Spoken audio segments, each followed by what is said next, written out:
Good evening, everybody. I'm going to do a little video of some apple butter that I'm doing in the crock pot tonight. I started with Red Delicious apples because they were on sale this weekend at the grocery store, and I have made it before out of Red Delicious and it was really good. So I'm going to core and peel them, and I have 5 pounds, and I'm going to put them in my crock pot.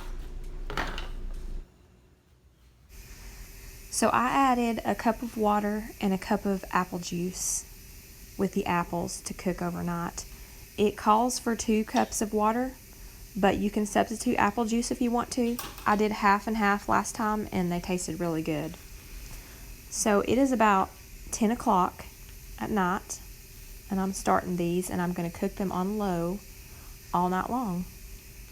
And I may get up once in the middle of the night just to check them, see if they need to be stirred or anything. So off to bed, and we'll see y'all in a little bit.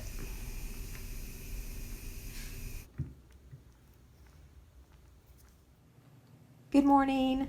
The apples have done amazing all night long in the crock pot. They've been on low.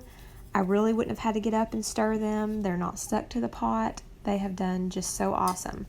So time for the ingredients, and I put in the sugar, which the sugar is 4 cups in this recipe, and 2 teaspoons of cinnamon and a 1/4 teaspoon of cloves, of ground cloves. Now you may want to, alter your recipe a little bit and put in a little more sugar, leave a little bit out. I test mine as I go and taste it and see what, we like, our family likes.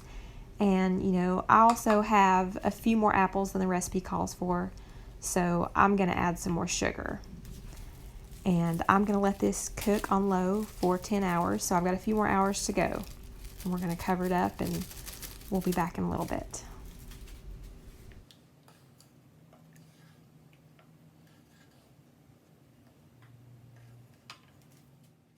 So now's a good time. I'm going to use my immersion blender or stick blender.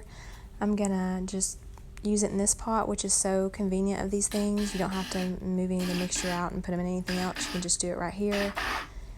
And I'm just going to get it to the consistency that we like.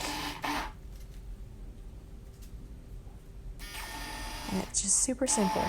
I use it for all my jams and jellies and for the apple butter. And here's the final product. It looks amazing, and it was so easy to do.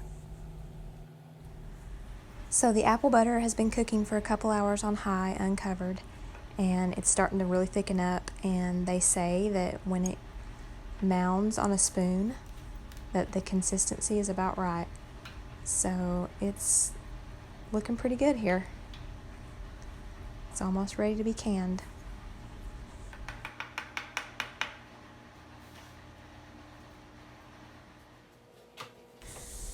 So we're ready to be canning now at this point. So I'm going to get all my stuff ready, and we're going to put it in the jars. And the jars are heating on the stove right now. Got my jar lifter, a ladle, a funnel. Now we're going to fill the apple butter up and give it 1-inch headspace. I use Tatler lids, and these are the reusable lids. So their recommendation is a 1-inch headspace to 1.25 inches on everything. So that's what we're going to do. We're going to do 1 inch.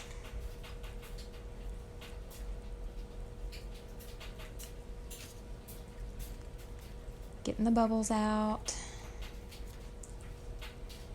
And now an important step is to make sure you clean the top of the jar.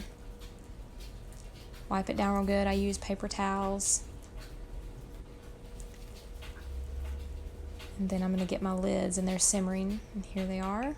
Put the gasket on. These go on very loosely. Put the ring on, and the minute the jar starts to spin, you're good to go. All right, time for the water bath.